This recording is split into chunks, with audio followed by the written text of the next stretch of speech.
Jom sama-sama kami. Caranya mudah. Hanya klik join button. Terima kasih. Kita cuba memahami satu tajuk yang menarik tapi telah berlaku kekeliruan di dalam memahaminya, iaitu tajuk bermazhab. Kita dapati di zaman kita ini ada orang yang membuat pelbagai dakwaan. Ada yang mendakwa bahawa haram bermazhab. Bahkan ada yang mengatakan bermazhab itu syirik, kerana kita sepatutnya ikut Quran dan Sunnah. Tiba-tiba kita pergi ikut mazhab. Itu ada yang ke tahap itu. Ada yang kurang sedikit, mereka mengatakan tidak perlu bermazhab kerana sudah ada Quran dan Sunnah. Dan ada juga yang mengatakan kami bukan tidak bermazhab, tapi kami tidak terikat dengan mana-mana mazhab. Mana mazhab yang kuat dalilnya, yang hampir dengan Quran dan Sunnah, maka itulah yang kami pegang. Baik. Jadi kenyataan-kenyataan ini sebenarnya mengandungi kekeliruan. Pertama, kena faham dahulu apa makna mazhab. Sampai orang itu mengharamkan mazhab atau kata tak boleh ikut mazhab, memadai Quran dan Sunnah. Ini semua kalam yang menunjukkan gagal faham. Kerana apa? Kerana mazhab ini perkataan bahasa Arab daripada perkataan asasnya dhahaba yadhhabu. Dhahaba yadhhabu dari segi makna asalnya adalah pergi. Bila kita tambah huruf mim di hadapan menjadi mazhab, maka maknanya berubah menjadi tempat pergi. Dia menjadi ismu makanin, menjadi isim makan, nama tempat. Kalau zahaba yazhabu pergi, maka mazhab tempat pergi. Ta'ima yat'amu makan, mat'am tempat makan, begitu. Tetapi zahaba yazhabu juga boleh bermakna berpandangan. Misalnya kita katakan zahaba Imam Syafi'i ila kaza wa kaza, wa zahaba al-Imam Abu Hanifah ila kaza wa kaza. Imam Syafi'i berpandangan begini, Imam Abu Hanifah berpandangan begini. Jadi kalau begitu, mazhab dalam konteks ini bermakna pandangan. Jadi kalau kita mengharamkan mazhab, kita mengharamkan sesuatu yang diiktiraf oleh Nabi SAW. Mungkin orang kata, jangan nak tipulah Ustaz, mana ada mazhab zaman Nabi SAW. Kalau kamu faham mazhab itu dengan arti mazhab Hanafi, mazhab Maliki, Syafi'i, Hanbali, belum wujud di zaman Nabi SAW. Tapi kalau kamu boleh faham mazhab dengan makna satu kaedah, satu prinsip dalam memahami agama, ia telah wujud di zaman Nabi SAW. Misalnya, apabila ada dua orang sahabat Nabi yang ingin menunaikan solat dan mereka tidak jumpa air, tak ada air, jadi mereka beramal dengan dalil Al-Quran yang menyuruh supaya kita itu bertayamum. Lalu dua sahabat Nabi ini tayamum dan solat. Bila mereka teruskan perjalanan, mereka jumpa air, ada air, dan waktu solat masih berbaki. Masih ada waktu solat. Ketika itu tidak jelas dalilnya. Adakah perlu berwuduk dan solat lagi sekali, atau sudah tidak perlu, sudah memadai dengan solat tayamum tadi. Jadi rupanya dalam memahami situasi tersebut berlaku dua mazhab, berlaku dua pandangan. Satu mazhab, satu pandangan berwuduk, solat lagi sekali, dan satu pandangan memadai dengan solat tayamum tadi, solat sekali sahaja. Bila sampai cerita ini kepada Nabi SAW, Nabi bersabda kepada yang tidak ulang solat, yang solat hanya satu kali, asabta sunnah, yang kamu buat tu dah kena dengan sunnah. Ada golongan zaman kita ni, kalau satu sunnah, satu mesti bid'ah sesat masuk neraka. Ini kan tak betul. Nabi SAW bersabda kepada yang tak ulang solat, kamu buat kena dengan sunnah. Nabi SAW tak berkata kepada yang solat dua kali, fa'altal bid'ah, kamu buat bid'ah, tidak. Nabi bersabda, walakal ajru marratani, dan bagi kamu pahala dua kali. Berarti Nabi SAW mengiktiraf perbezaan pandangan di dalam memahami sesuatu yang tidak jelas dalilnya. Bahkan kadang-kadang dalil seperti sudah jelas. Misalnya hadis, hadis kita tahu itu adalah dalil syarak. Sahabat Nabi dengar sendiri hadis daripada mulut Nabi SAW ketika Nabi SAW menghantar tentera untuk menyerang Yahudi Bani Quraizah yang khianat kepada orang Islam ketika peperangan Khandaq, peperangan Al-Ahzab. Nabi SAW berpesan, la yusalliyanna ahadunil asra illa fi Bani Quraizah. Janganlah seorang pun daripada kamu ni solat asar kecuali di kampung Bani Quraizah. Kan jelas dalilnya. Jangan solat asar kecuali di kampung Bani Quraizah. Dalam perjalanan masuk waktu asar, belum sampai di kampung Bani Quraizah, sebahagian sahabat berhenti dan solat dahulu. Sebahagian sahabat tidak solat, hanya solat di kampung Bani Quraizah walaupun waktu solat telah habis. Jadi kan berlaku dua pandangan, berlaku dua mazhab dan Nabi SAW tidak mengkritik salah satu daripada kedua-duanya, kerana kedua-duanya itu adalah cuba memahami dalil. Yang satu memahami maksud Nabi SAW itu supaya bersegera sekira-kira waktu asar masih ada telah sampai di sana, dan satu lagi memahami secara literal, iaitu tak boleh sembahyang asar kecuali di kampung Bani Quraizah. Yang poin kita adalah Nabi SAW tidak menyalahkan salah satu.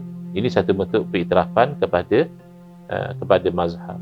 Jadi yang mengatakan tak perlu ikut mazhab kerana sudah ada Quran dan Sunnah, berarti dia gagal faham bahawa mazhab itu sebenarnya produk daripada ikut Quran dan Sunnah. Kata dia tak payah ikut mazhab, kita ikut Quran dan Sunnah. Bila kamu ikut Quran dan Sunnah, akan berlaku salah satu dari dua kemungkinan. Kemungkinan yang pertama, iaitu para ulama memahami Quran dan Sunnah dengan kefahaman yang sama, lalu mereka keluarkan fatwa yang sama. Itu namanya ijma', konsensus, kesepakatan, iaitu wajib diikuti oleh umat Islam. Tapi tidak jarang berlaku apabila ulama pergi pada Quran dan Sunnah, ulama ini faham begini, ulama yang seorang lagi faham lain, maka apabila ada perbezaan pandangan, ini namanya khilaf. Setiap satu daripada pandangan itu namanya mazhab. Jadi kalau kamu kata jangan ikut mazhab, ikut Quran dan Sunnah, itu kan kelakar, tahsilul hasil. Saya bagi contoh. Dalam satu ayat Al-Quran berlaku ijma' dan berlaku mazhab. Dalam kes perempuan yang diceraikan oleh suami, timbul persoalan dia kena beriddah lama mana. Lalu dalam Al-Quran jelas, wal mutallaqatu yatarabbasna bi anfusihinna thalathata quru. Orang-orang perempuan yang diceraikan oleh suami, hendaklah dia itu beriddah selama 3 quru. Jadi telah berlaku ijma' di kalangan para ulama bahawa iddah perempuan yang merdeka, yang bukan hamba, adalah 3 kali quru. Tidak ada ulama yang kata 2, tidak ada ulama yang kata 4, semua kata 3. Ijma', berdasarkan ayat suci Al-Quran tadi. Cuma timbul persoalan, quru apa makna dia? Rupanya quru ini adalah kalimah mushtarakah, perkataan yang dikongsi makna, dikongsi oleh 2 makna. Satu makna quru adalah haid, satu lagi makna quru adalah suci daripada haid. Timbul persoalan, dari 2 makna ni, yang mana satu yang dikehendaki dalam Al-Quran? Haid atau suci? Di situlah ulama berijtihad, rujuk ayat Quran lain. Kerana ayat Quran sama ayat Quran saling tafsir menafsirkan. Rujuk hadis Nabi, kerana salah satu fungsi hadis menerangkan makna Al-Quran. Dan rujuk kaedah bahasa Arab. Kenapa? Kerana Al-Quran dalam bahasa Arab. Jadi natijah melakukan usaha-usaha ini, ulama dalam mazhab Hanafi memahami quru maknanya haid, keluarlah fatwa 3 kali haid habis iddah. Sementara ulama dalam mazhab Syafi'i memahami quru dengan makna suci, lalu keluarlah fatwa 3 kali suci baru habis iddah. Bayangkan, sama-sama rujuk Al-Quran, sama-sama rujuk ayat yang sama, sama-sama cuba memahami perkataan yang sama, masih berlaku 2 mazhab. Jadi kalau ada orang kata tak payah ikut mazhab, ikut Quran dan Sunnah, orang ini betul-betul lucu. Orang ini betul-betul tidak memahami bahawa mazhab itu adalah produk ikut Quran dan Sunnah. Dan ada yang mengatakan, kami ini sebenarnya bukan tak bermazhab, tapi kami tak terikat. Kami tak spesify kami nak ikut Hanafi kah, Maliki kah, Syafi'i kah, Hambali kah. Kami tengok mana pandangan yang kuat, yang berdalil pada Quran dan Sunnah itu lebih bagus, yang itu yang kami ikut. Ini juga sebenarnya gagal faham. Apabila dia bercakap begitu, sebenarnya dia sedang buat satu mazhab yang baru. Berarti dia akan jadi penilai mana pandangan yang kuat. Itu mazhab dia. Tak betul kalau dia kata saya tak ikut mazhab. Itu mazhab dia sendiri. Kerana apa? Kerana dalam bermazhab ini ada, saya lihat, 3 pilihan. Pertama, pilihan yang pertama, kita ikut mazhab guru kita. Contoh bab solat. Sallu kama ra'aitumuni usolli. Nabi SAW bersabda, hendaklah kamu solat sebagaimana kamu lihat aku solat. Siapa yang antara kita yang lihat Nabi solat? Tak ada. Kita tak lihat Nabi solat. Maka kita ini solat sebenarnya taklid, ikut mazhab guru kita. Guru kita yang ajar solat begitu. Yang mana guru kita juga tidak melihat Nabi solat. Dia juga taklid mengikut daripada mazhab guru dia. Daripada guru kepada guru kepada guru. Kalau kita mazhab Syafi'i misalnya, akan sampai kepada murid-murid Imam Syafi'i rahimahullah ta'ala, akan sampai kepada Imam Syafi'i sendiri, akan sampai kepada guru Imam Syafi'i, dan akan sampai kepada guru Imam Syafi'i, itu sahabat Nabi. Dan sahabat Nabi lah antara mereka yang melihat bagaimana Nabi solat. Jadi ini satu cara ikut mazhab, bersambung-sambung sanad sampai pada Nabi SAW. Di zaman kita hanya tinggal 4 mazhab. ya, iaitu yang kita kenali Hanafi, Maliki, Syafi'i, Hambali. Mazhab yang lain walaupun pernah wujud satu masa dahulu, takdir Allah telah pupus. Jadi kalau nak yang bersama sanad, ini salah satu daripada 4 mazhab. Pilihan kedua, kata dia, saya tak nak ikut. Saya lebih selesa ikut pandangan pensyarah saya. Sebab pensyarah saya ada PhD, Ustaz. Imam Syafi'i mana ada PhD? Okeylah, fine. Kalau kamu begitu kagum dengan PhD yang dipegang oleh pensyarah kamu, kalau yang tidak, kamu kena faham, kamu sedang ikut mazhab dia. Apa yang pensyarah kamu kata kuat dalilnya, kamu ikut. Apa yang pensyarah kamu kata ini dalilnya tak kuat, kamu ikut. Berarti kamu sedang ikut mazhab pensyarah kamu. Oh, tak ada. Ada golongan yang ketiga, kata dia, tak, saya imam mazhab pun saya tak ikut. Pensyarah saya juga saya nilai-nilai dahulu. Saya tak taksub dengan pensyarah saya pun. Kalau pensyarah saya betul dalilnya, saya ikut. Kalau pensyarah saya tak betul, saya pun tak ikut. Ini sebenarnya mazhab dia sendiri. Ini pilihan yang ketiga. Kerana dia yang menilai. Jadi mazhab sendiri ini biasanya adalah yang paling berisiko dan na'udzubillah yang paling berpotensi untuk masuk neraka, sesuai dengan amaran daripada Nabi SAW, ajrukum alal futiyah atau alal fatwa, ajrukum ala nari jahannam. Yang paling berani di kalangan kamu untuk berfatwa, itu orang yang paling berani untuk masuk ke neraka jahannam. Wa'alaikumsalam. Ya, beranilah. Dalam keadaan bahasa Arab ni tampukang, usul fiqah tak mantap, ya usul tafsir pun tak tahu, ya Quran hadis pun hanya tahu sikit-sikit, akhirnya berani berfatwa. Ini benar-benar satu bentuk kerosakan dalam bermazhab. Ada juga soalan-soalan yang lucu tentang mazhab. Misalnya saya pernah dengar orang bertanya, Rasulullah SAW dahulu sembahyang mazhab mana? Ini soalan sangat lucu. Kerana jelas Nabi SAW sembahyang ikut wahyu. Nabi SAW bercakap juga ikut wahyu. Wa ma yantiqu anil hawa in huwa illa wahyun yuha. Bagi tidak bertutur melainkan wahyu yang diwahyukan. Takkanlah Nabi SAW sembahyang ikut suka. So apa kaitan dengan mazhab? Tak ada kaitan. Nabi SAW sembahyang ikut wahyu. Kita sembahyang ikut Nabi. Tapi kita nak sembahyang ikut Nabi ni, adakah Nabi SAW di hadapan kita menerangkan solat begini-begini, atau kita lihat dengan mata kepala kita? Tidak.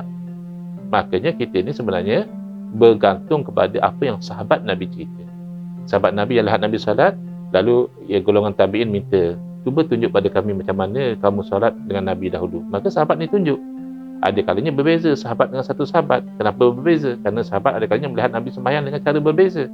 Tak mustahil Nabi SAW sembahyang begini pada satu masa dan sedikit berbeza pada masa yang lain.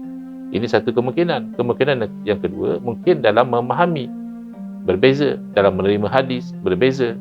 Jadi perbezaan sedikit sebanyak ini tidak menafikan bahawa yang sembahyang itu sebenarnya semuanya menjurus kepada ikut Nabi sallallahu alaihi wasallam.